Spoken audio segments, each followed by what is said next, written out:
back at the University of Ghana Law School, and you might be familiar with this environment. I've been here before. I'm back for the second part of my interaction with Professor Raymond Akungboro Atuguba. He is Dean of the Law School at the University of Ghana. He's been gracious enough to give us another opportunity to hang out with him. This is AM Exclusive with Benjamin Akakpo. Prof, thank you for joining us. Thank you, Ben, for having me again. Okay, so between the last time and now, I'm going to ask this question again. The last time, Dumso prevented you from getting here quickly enough. How about today? So let me just situate this. The board chair of ECG, Herbert Crapper, whom you are familiar with. It's my good friend. He's lectured me here before. Yes. Says it's going to be a matter of days and then this Dumso episode will be gone. Somewhere on some show, I am told he said 10 days. Today is the 8th day or so, but interestingly for me, it's become worse. Now I get it even more often. So between the last time we spoke and now, has the situation become any better for you? No, it hasn't. Last night, the lights went off. Last night? Again, where we Just last night? Just last night. And then I had to switch on the solar. This time it worked, but I had to put the fridges off first before switching on the solar. And then this morning, I think it came on. So we have miles to go before we solve this Dumso problem. You know, the good thing is you have solar. The rest of us don't. Yes. Yes. For the rest of us, we have heat. That's what we have to deal with throughout the night. And then water to have our, to cool your temperature and then go back to bed. But I was up north this weekend, and the temperature there right now is between 38 degrees and 46 degrees. Where exactly were you? I was in Nandom in the Upper West region. Okay. But I also went through Tamale. And I was thinking, we need to do more in harvesting solar energy. Right. And using it for electricity. It's plentiful up north. Plentiful. God has given us abundant sunlight. We need to invest in harvesting it, using it to end Dumso, using it to industrialize our nation and export it out to other countries that need it. Well, that's just a light note. It's a serious matter, but that's just a light note on which to start. A hefty issue in politics. I know you don't like talking too much about politics, but everyone is talking about yesterday's by-election in Ejiso. The NDC did not contest, but the MPP was basically, in a way, contesting against itself. A former MP, three-time MP, wanting to make a comeback in the person of Kwabena versus lawyer Kwabena of the MPP, who eventually won. There are so many dynamics to take stock of because this is a typical MPP constituency. They get 80% plus of the votes there. This time, the winning candidate secured over 50%, the losing candidate over 43%, which means there's some discontent there. But there's also the issue, and shamefully so. I bring it up because he's an academic like you and a member of parliament, seen with an envelope giving this to some election officers. We spoke to him, he said, oh yeah, I mean, this was a favor he was doing them. It was for lunch. The EC also put out a statement. The EC withdrew these people and mentioned that the reaction was that this thing had been given to them for lunch. But this can be stretched in terms of what it means for our electoral system, influence, peddling, and all that. What do you make of Ejiso yesterday and this thorny issue of alleged, influencing of the electoral process? So, Ben, I would like to talk more generally about the issue of moneyed elections in our government. Moneyed elections. Yes, because the phenomenon of vote buying is just one item, it's just one minuscule item in a broader design, a broader schema, a broader architecture of moneyed elections. And if we don't talk about that broader architecture, we'll be taking it out of context. This is an architecture which we essentially borrowed from the so-called more developed democracies, the United States, for example. There they have a phenomenon of moneyed elections, which we have adopted. In Ghana, the CDD research shows that you need at least 100 million United States dollars to run for president. Currently, that would be about 1.4 billion cedis. Cedis, yes. Now, having worked in some places, I can tell you that that figure is too low. It's conservative. It is absolutely conservative, especially because nobody would really tell you how much and from where they gather the monies to run a campaign. I think that if you start with the lowest cost election that we've ever had, the one run by President Johnny Vance at our Mills of blessed memory, to the most expensive ones, you are talking of anything between 100 million United States dollars and 1 billion United States dollars. Wow. Yes. If you are counting right. That is being realistic. Yes. If you are very realistic, it is anything between 100 million United States dollars and 1 billion. And Ben, to put it in context, and look how small our country is, and all. We are at the IMF now, asking for 3 billion United States dollars, and we are taking this money in, as we say in Ghana, sopi, in little tranches of a couple of hundreds of millions of dollars, and we are blowing 1 billion in elections. So the issue of moneyed elections is one of the most critical governance issues in Ghana today. And let me tell you why moneyed elections is so important. When a person or a party borrows money nationally and internationally to run a campaign, they are essentially going into bed with investors. And the investors would come to collect. Or lobbyist groups.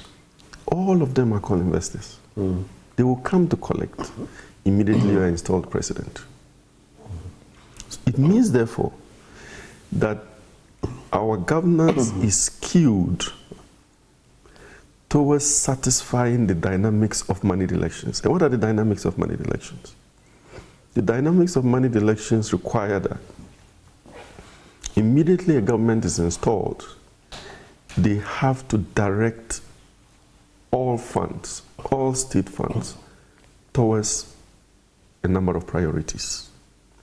The first priority is paying your election bill with interest. Because those who give the money are investors.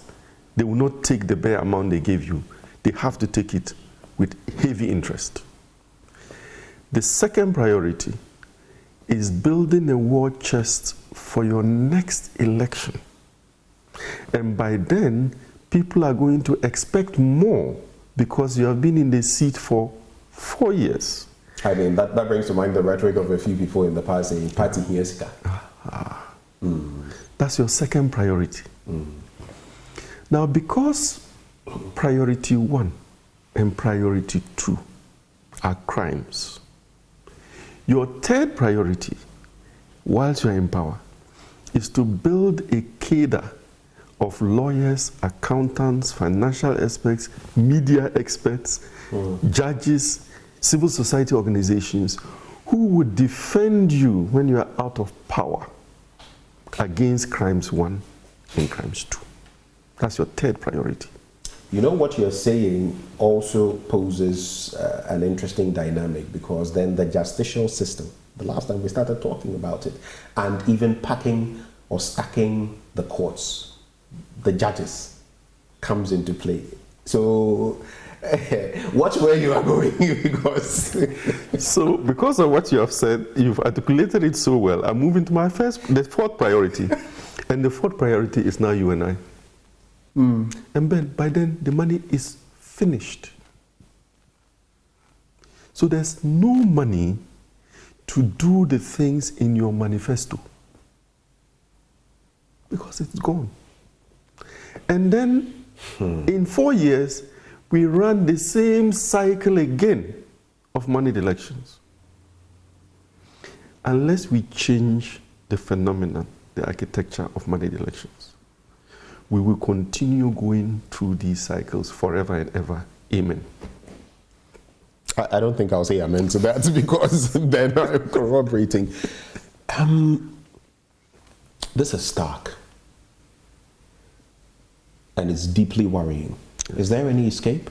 Before we get to King Nyaku's issue, is there any way of escaping this realistically? Because this is, people will also say that we get the sort of leaders we deserve, because take away the politicians, look at the technocrats. What do they do at the ministries and other places? The ordinary Ghanaian, if he were in some office or something and he had to do something that he was paid for, he would probably expect something in return. So how about we bounce back and look at ourselves? How about us? Do we deserve that kind of leadership? How do we get there? The last time I talked to you about the Constitution Review Commission report, part of the research that was done for that report was a global survey, and I mean the word global, a global survey of all electoral systems in the world. And a set of proposals which said, within this period, let's run this system. As it matures, let's move into that system. Proportional representation, and so forth. A growth trajectory of electoral changes that would take us out of moneyed politics. The report is still lying on the table there. We have refused to implement it. We prefer to buy the votes. The politicians wouldn't want that. They wouldn't want that. It wouldn't work in their favor. But the citizenry must insist that the Constitution be changed. We can't leave it just to the politicians. But the last time I had this conversation with you, yes, you said you had your problems with the 1992 Constitution. Yes. But I remember you're saying as well that it was one of the best in the world. So some would say, in one breath, you're saying it's one of the best in the world. In another breath, you are saying it must be changed. Prof, where do you stand? In 1992, like I said earlier, it was one of the very best constitutions in the world because it met Ghanaians' needs and met Ghanaians' wants. I still say today that it is one of the best because it still meets our needs. You can see that Ghana is still pretty much together. It hasn't disintegrated like various of our other neighbors. So that constitution is good. It is a good constitution. What I have consistently said, however, Ben, is that right now, that constitution cannot meet our wants. The Ghana we want cannot be built on the current constitution. Let me give you an example. Last week, the Supreme Court delivered a judgment on a case that has been pending since 2019. Is that the one of emoluments for... No, the one against the University of Ghana and the Attorney General on the status of the university statutes, right, and other matters, the status of the University Council chair and all that. I won't go into the details of the case, but I brought my laptop to read a quotation from the judgment of the Supreme Court. Sure. This is what the Supreme Court said, and I'm quoting. The Commission, this is the Supreme Court writing, not me. The Commission, meaning the Constitution Review Commission, had cause to deliberate on the problem. That is the problem that had been brought to the Supreme Court for decision. In the end, it made the following recommendation, which wins our full approbation or approval. Approval, right. Ben, you've done work that answers your governance questions. You've put it aside.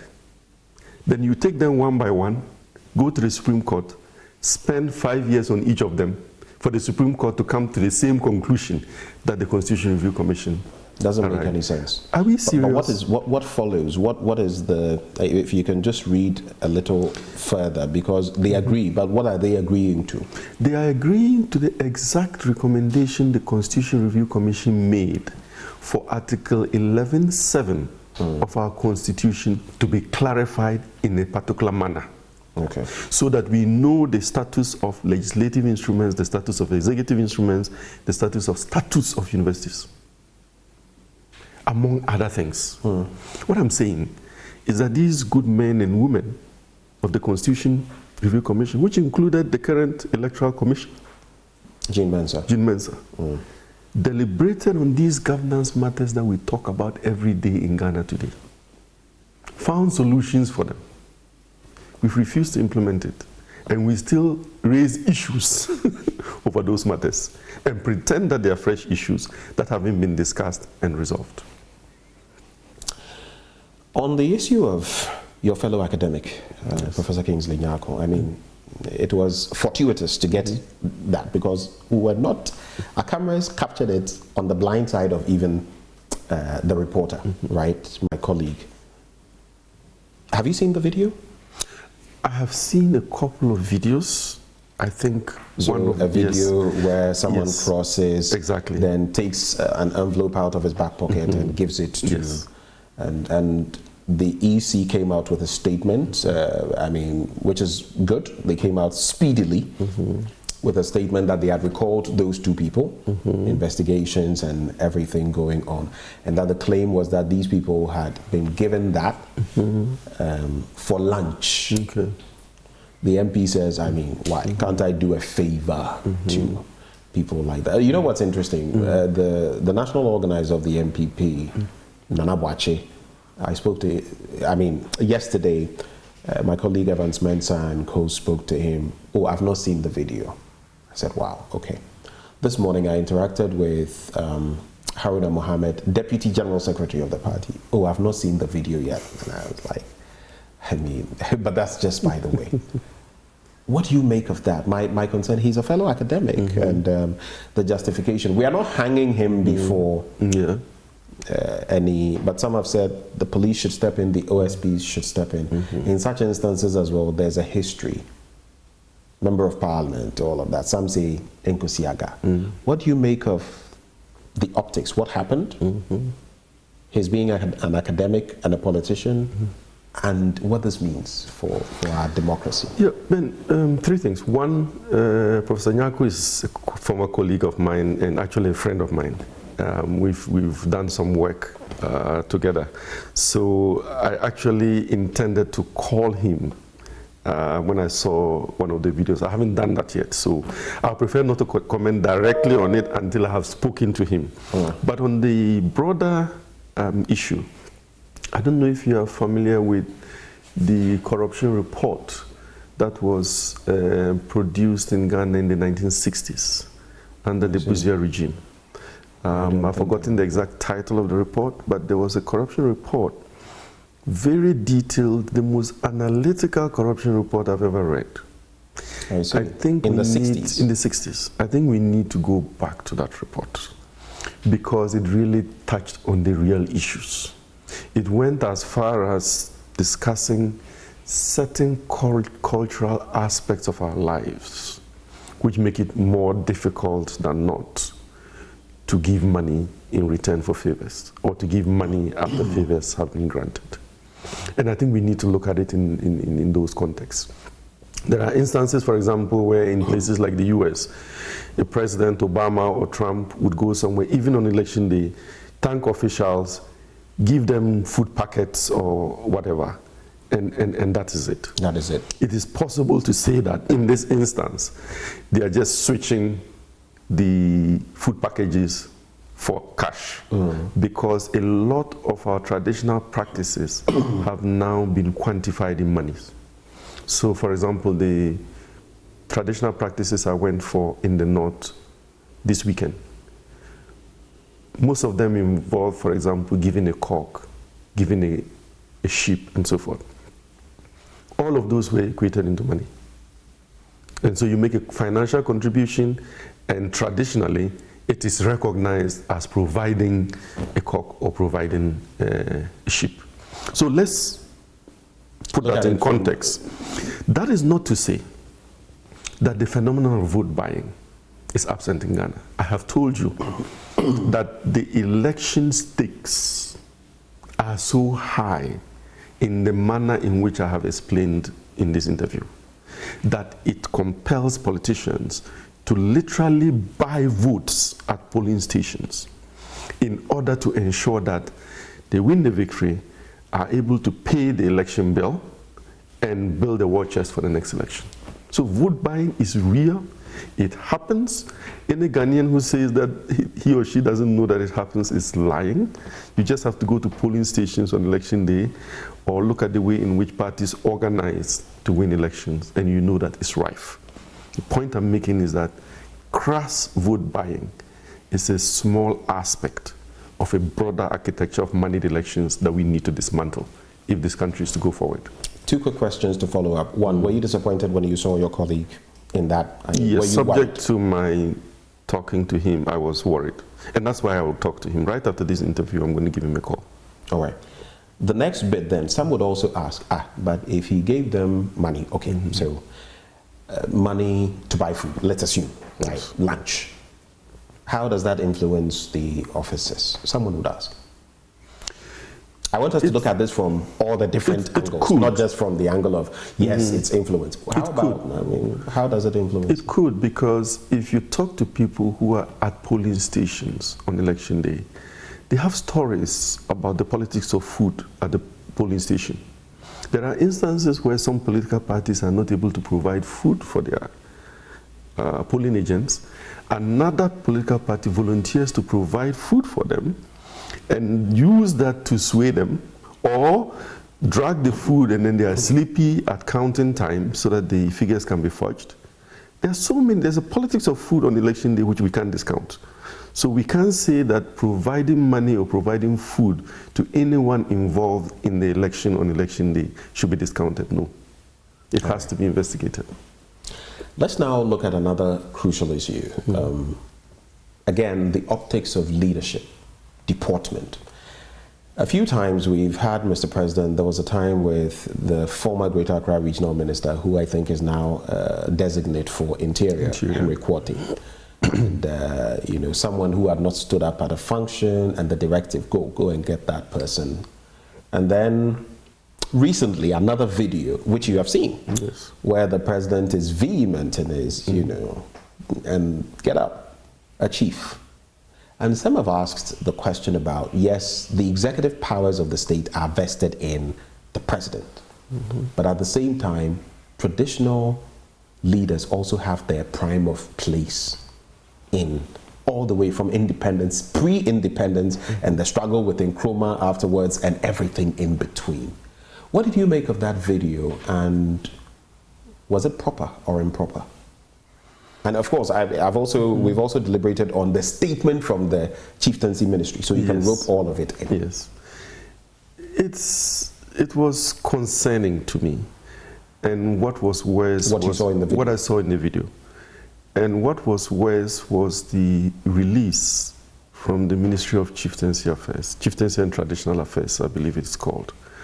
They just shouldn't have made that release at all. It just made matters worse. The first point I want to make is that respect. So it's chieftaincy and religious affairs. Chieftaincy and religious affairs. Thanks for the correction. The first point I want to make is that respect is not demanded or commanded or commandeered. It is earned. And then we need, as Ghanaians, to focus on this. Because many of us do things that create disrespect for us. And then we turn around to try to compel respect, or to demand it, or to commandeer it. Respect is not commandeered. It is earned. That's the first point I want to make, and the most important point I want to make on your question. The second point is to look at our Constitution and see what it says about the scenario that was depicted in the video. There are two competing constitutional provisions in this regard. And it's unfortunate that the Ministry of Chieftaincy and Religious Affairs, you said, chose to focus on only Article 57(2) of the Constitution. Article 57(2) of the Constitution says that the President takes eminence over every other Ghanaian. Every other person. Yeah. Right. So the president shall take precedence over all other persons in Ghana. Those are the exact words of Article 57(2). In other words, he's primus inter pares. Primus inter pares. First among equals. Yes. But there is also Article 272.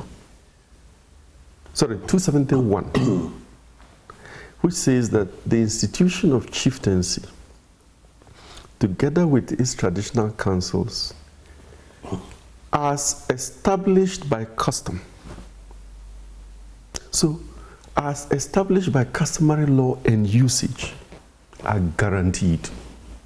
Okay. Do you see the impending conflict? Because the usages and customs of chieftaincy include the scenario where when you come to the domain of a chief, the chief sits in state and everybody else comes to what? Greet or pay homage. You are within his jurisdiction. Yes. So you are heading to the answer to this conundrum, Ben, because the answer depends on its situation specific. During a state or formal function, Article 57(2) is operational. Where the president takes precedence over everybody in Ghana, including the biggest chief. Okay. Followed by the vice president, then the speaker of parliament, then the chief justice. Arguably the chief justice. If you are in a traditional setting, Article 271 takes precedence. Because at that point, the president himself or herself becomes a stool or skin or staff subject. Ben, are you following? I am following, but my question then is, if the president, traditionally, we say the chiefs are the owners of the land. Yes. Rulers of the land, so to speak. So when you are in Gamami, there are certain rights and things you must do. But since the president, the same constitution says that he holds everything in the interest of the people, and he is primus inter pares, does it affect him when he goes anywhere? He's within anyone's jurisdiction. After all, he is still the president, the number one privileged person in the country, so to speak. Ben, let me correct the statement you made using the idiom of land. Okay. There's a Ghanaian proverb which says, I call on gold, it doesn't answer. I call on land, it doesn't answer. It is people who matter.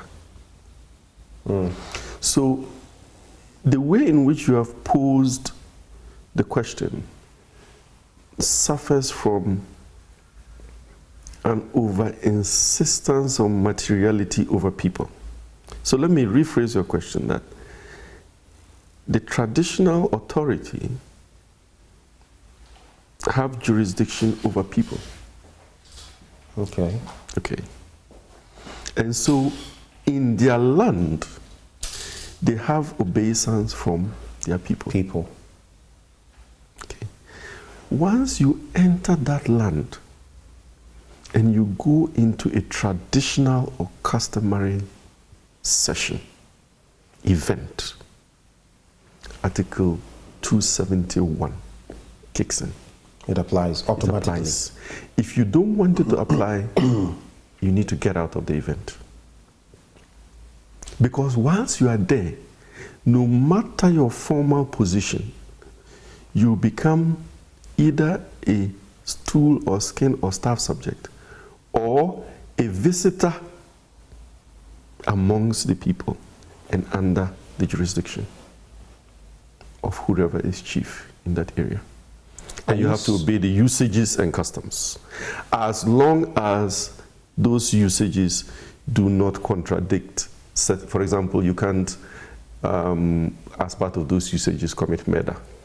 Right. You know what I mean? Yeah. Absent that, all the allowable practices will be governed by customary law and usage. Would you then say that this response or the statement from the Chieftaincy and Religious Affairs Ministry and even the act itself, the action of Mr. President, was a gaffe? Did they goof in these two instances? It shouldn't be coming from the Ministry of Chieftaincy. They should know better.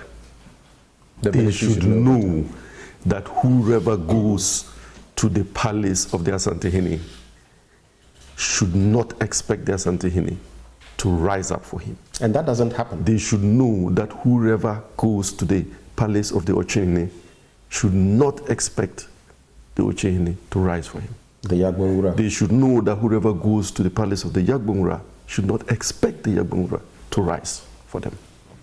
That message should not be coming from the Ministry of Chieftaincy. They should rather be giving the message I am giving, that these usages and customs are guaranteed constitutionally, and that if you come as a stool subject or a visitor, you must abide by the customary protocols. Does this reflect any level of chieftaincy? For example, a paramountcy, maybe a Togbe Apede, or like you said, the Ochehene, or I mean, what is the, or any chief, even a sub-chief? The only difference is the number of people and the land jurisdiction over which the chief superintends. The smallest chief in Ghana, the littlest chief in Ghana, when he or she presides over a traditional ceremony, is boss. And even the president within that traditional ceremony is subject to that littlest chief. The situation changes when you move to the International Conference Center or to the, where is it that we normally swear in the presidents? You mean the Black Star? The Black Star Square. Independence Square. When you go there, no one can take precedence over the president, the vice president, the Speaker of Parliament, the Chief Justice. No, because that is a formal event that comes under Article 57(2) of the Constitution. And at that point, all the chiefs, including the biggest chiefs in Ghana, must rise for the president and the others in that order of precedence. In case you just joined us, we're just warming up.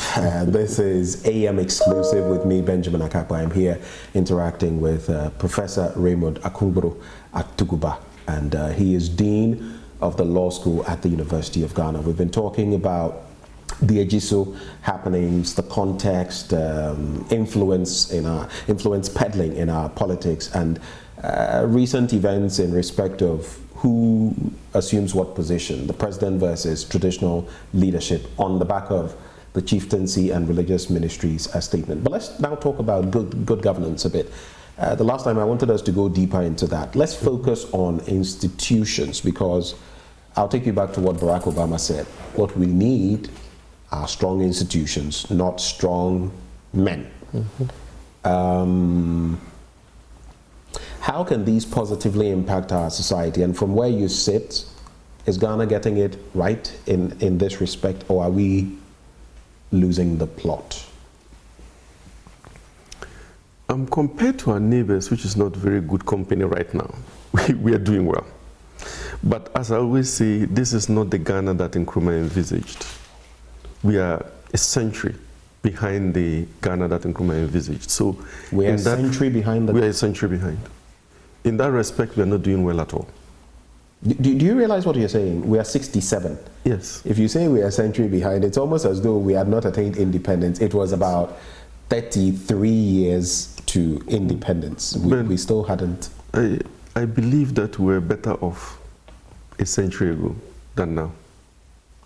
Under colonial rule. People were happier, healthier, lived more productive lives than now.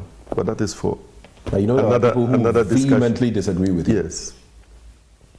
There are people who love to eat poison for food and are happy doing that, so they will disagree. There are people who wish to drag themselves to health instead of using natural therapies for health, so they will disagree. You always find people disagreeing. But that's for another discussion. Let me go to the question you asked about our governance situation. I think that for our governance to get better, we need to focus on 4 things. Luckily, I've already talked about 2 of them, so I'll repeat them. I've told you for governance in Ghana to get better. 1, we need to implement the recommendations of the Constitution Review report, right?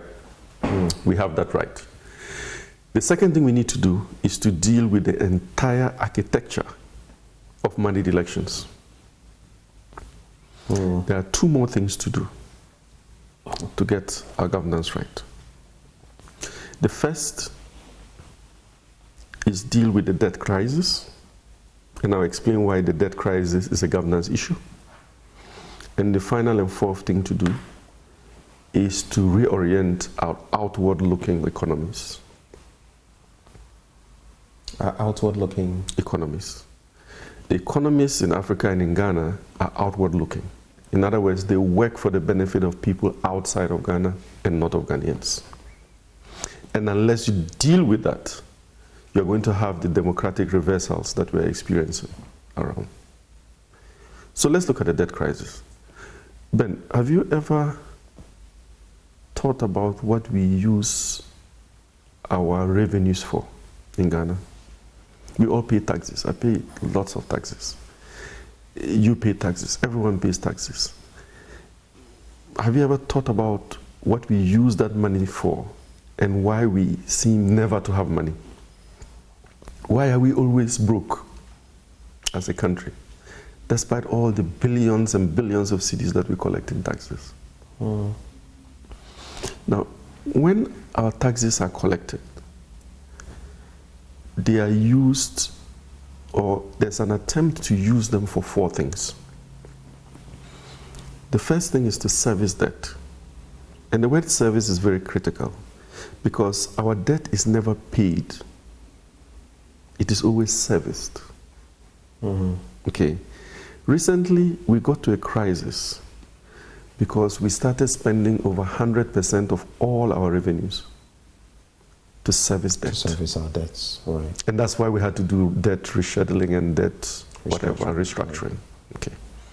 So it means that we use all of our monies that we generate in taxes to pay the interest on the loans, chip off a bit of principal here and there, and that's it. And for most of the time, all the money is finished. So there's nothing left to do anything else. It's like working all the time, making just enough to pay off your debts and take care of your utilities and feeding without having anything saved. That's basically where we are. You don't pay off your debt. You pay the interest on your debt. So let's take it that way. Good. So the debt remains, interest is paid, you move and on, the debt increases. Same vicious cycle. Exactly. After we do that, we now have to pay wages and salaries of government workers, public sector workers. Remember, the money is almost gone or is about to finish. So what do? We go to the banks and mop up all the money they have in bonds and treasury bills, and then at interest. And then we pay workers. If you are a reckless government, you ask the Bank of Ghana to print money. Are you speaking in parables or in open Ben, I didn't say anything. But you remember, there are 2 items left, Ben. The first is servicing your debt. So you've serviced your loans, interest. You've paid your public sector workers. By borrowing also from the banks interest? at high interest, yes. Now you have to go to goods and services. Have you ever wondered why sometimes you go to a government office and everybody is sleeping or reading newspapers or sitting down? Because there are no goods and services. There's no ink for the printer. There's no pen drive. There's no paper. And so people paid under item 2 come to work to do nothing. And the only things that move are those that are donor funded. Are you following? So DFID gives money for a project in agric or education or health. Those will continue going on because the donor money will be used to buy the ink and the printer and the computer. And then there's a fourth item. We haven't gotten to the fourth. The fourth one is the capital expenditure. What you and I are looking to have a better life. The roads, the hospitals, infrastructure. The road where I stay, from our house out to the main road, is less than 1 kilometer. If you don't want to damage your car, you have to use 15 to 30 minutes on that stretch. Because there's nothing left for item 4. There's nothing left to pay the energy company so that they can keep the lights on. There's nothing left to give to Kolebu, so people have to give birth on the floor. And of course, there's nothing left to finance the electoral commission, so people have to give their envelopes to be able to buy lunch. Unless we deal with this debt crisis as a top governance issue, we are going nowhere. God help us. And that brings us to the last issue we need to deal with. And that has to do with? Our outward-oriented economies. Okay. So we have designed our economies, or somebody designed our economies to be outward. We are the richest continent on earth, but we are the poorest. Because everything is either given away by us or stolen from us.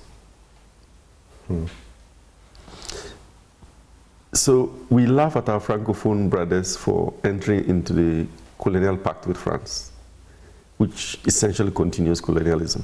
But that's this exact situation we are in now. We don't get more just than Ghana or all the other Ghana and all the other countries? African countries.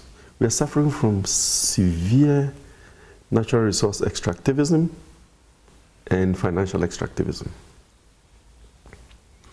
Our natural resources are leaving, and we are getting, for our oil, we are lucky if we get 10 to 13%. Our minerals is worse. We are lucky if we get 5%. And even then, if you deduct from that 5%, well, the environmental damage, the damage to our water bodies, you are actually gaining negative from mining. In other words, if we stop mining completely, nothing will happen to our GDP. In fact, the GDP will rise. We'd be better off. We'll be better off. Let's look at military forays into governance. The last time I wanted to bring it up, but we have Burkina Faso, Mali, Niger, Guinea, and their entire dynamics. Then there's the interesting case of Senegal, which nearly, I mean, it was on the cusp of some unwelcome happenings. They've been able to resolve it. What can we learn from these instances? Because Senegal survived, but you look at Togo and where they are heading now in terms of the tweaking of the constitution and everything. Ivory Coast has already gone down that road with Alassane Ouattara extending his term. Then there's the example of Rwanda. Some would say he's a despot, he's a dictator, but things are working for them. What picture do you see in this respect, and what should work for us on the continent of Africa? So Ben, as usual, I like to put these things in context, because part of our problem is that we discuss the issues out of context, and then we arrive at the wrong solutions. And then we implement the wrong solutions. It doesn't work, and then we say it has not worked. Okay. From 1950 to now, we've had almost 500 coups in the world. The exact figure is 486 coups, both successful and unsuccessful. Of these 486, 214 have been in Africa alone. That's so about half, one continent half. has half of the coups. And if you remember, that the other coup hub in the world is South America, Latin America. Yes, very true. It means that we've literally shared the coups amongst ourselves. This one African continent, half of the coups. So of all our 54, depending on how you count countries, 45 have had coups. So the continent is a coup space. It's a place where coups could be devil. Coups happen. Let's come to the last 25 years, because that's recent. That's from like 2000. 75 coups. 29 successful, 46 unsuccessful. And the unsuccessful coups are important because they destabilize the country. In some of them, actually, the leader is moved off and then brought back. Yeah. Do you see? There are 5 key reasons why this is happening. And by the way, in the West African sub-region, I've talked about Africa, in the West African sub-region, it's worse than the rest of Africa. Because at the beginning of this century, 100% of ECOWAS countries were under democratic rule. Today, a quarter are under military regime, another quarter are under constitutional coups and repressive government. So half of the sub-region is in trouble. And these coup leaders cite 5 issues consistently as causing the coups. The first, top, economic hardship. So when you see why I'm talking about the economy a lot and the debt crisis and the outward-oriented economies, if you don't solve those economic hardships, coups are going to happen, democracy is going to reverse, we're going to live under repressive regimes. The second is setitism. Setitism is now recognized as a word where a leader sits tight on the seat and refuses to go. That's where Togo comes in. So in other words, the situation in Togo is one of the things that ignites coups. The third is closing of democratic spaces, where in places like Ghana or Mali or Burkina Faso, certain actions of government, of democratic governments, close democratic spaces, and then people react, resulting in a coup. The fourth is corruption, this you know, and the last one is violent extremism, especially from the Sahel coming down. So, Ben, we need to focus on these 5 issues if we want to end the phenomenon of coups. We can't wish it away. We can't deal with the 5 issues by shouting good governance all around the country. We have to get to work and address it. And Ben, you know the saddest part of all this? The evidence appears to be that when a country goes into undemocratic rule or military regime, under a military regime, they appear to be doing better economically. They appear. In the recent history. Niger, 3 months into the coup, became the fastest growing economy in Africa. Man, number 1, I'm not talking number 2 or number 3, and within 3 months. And it will be the 4th fastest growing economy in the world projected for 2024. All the 200 countries in the world, Ben, a country that oofed their leader through a military coup, installed a military dictator, is going to be the fastest growing economy in the world. And it is not an exception. Burkina Faso, right after the coup, 6th fastest growing economy in Africa, and projected to be 9th fastest in the entire world of 200 countries in 2024. Let me give an example of how this happens. In Niger, they were selling their uranium. You know uranium and how Yes, I'm fully aware. People will kill France was paying a pittance for it, and they came and said, no, 8 cents. Was so, exactly. They were paying 8 cents for a kilogram. The military junta moved it to 200 euros. Which is closer to what you would make on the international market. Per kilogram. From less than €1 to 200 euros. Why would you not be the fastest growing economy in the world? What percentage increase is that? Thousands of percentages of increase in your nominal GDP. So, Ben, the economy, stupid. We have to go, but let's take a quick look at, I want us to look at our national trajectory and what the future holds for posterity. But just to chip in, I would also like to get your thoughts on how we can reinforce our three arms of government. There's been too much infighting among them. How do we reconcile that? Then you can give me your final thoughts on what we hold for posterity, if there's any future for posterity. Okay. Again, let me start from the broader context. Part of our problem has been to construct three arms of government and then seek for them to deliver to us the Ghana we want. We've turned things upside down.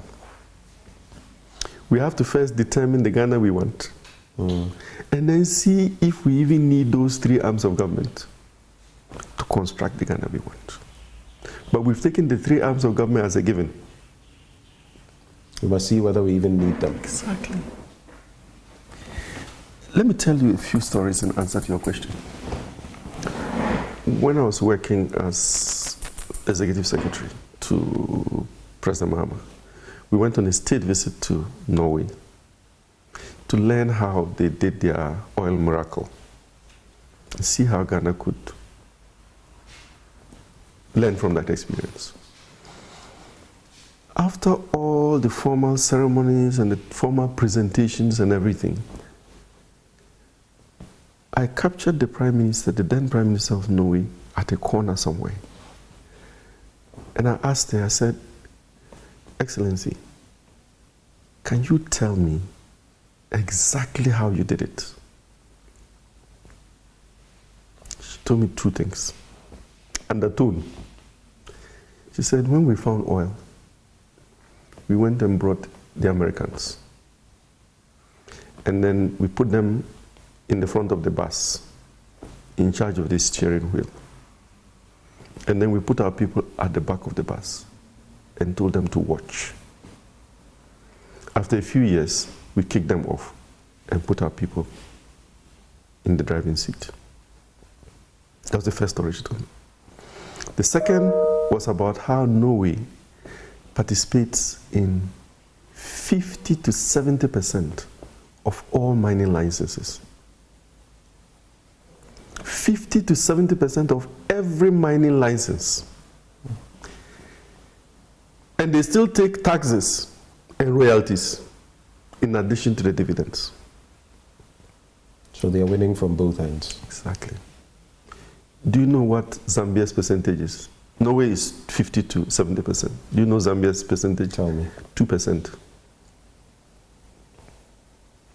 DRC, Democratic Republic of Congo, is worse than 2%. And I just told you Ghana, in terms of mining, is where? 5%. But if you really calculate it, it's negative. Then, how can the three arms of government function to change this unless they know what the task is that they have to perform? So set out the task for them to perform and then craft the institutions to respond to the task. Don't craft the institutions and then after that say, okay, so what are these people going to do? Exactly, right. Final bit, and we have just about a minute to go. Is there any promise for the future? There's huge promise for Ghana's future. And I want to plagiarize from Nelson Mandela. Nelson Mandela said, like slavery, apartheid, like slavery and apartheid, poverty is not natural. It is man-made. And it can be overcome and eradicated by the actions of human beings. Unquote. I want to replace poverty here with good governance. So, bad governance is not natural. It is man-made. And it can be overcome and eradicated by the actions of human beings. Prof, it's always good coming here and having these interactions. I think... Thanks for having me. Very grateful for your time. Professor Raymond Akongboro Atuguba joining us one more time. I think this is even more of a bombshell than the first interaction we had. But we've been here at the University of Ghana Law School, interacting with the Dean, who has shared his thoughts with us on myriad matters. This has been AM Exclusive with me, Benjamin Akapu. Thank you so much for doing the watching.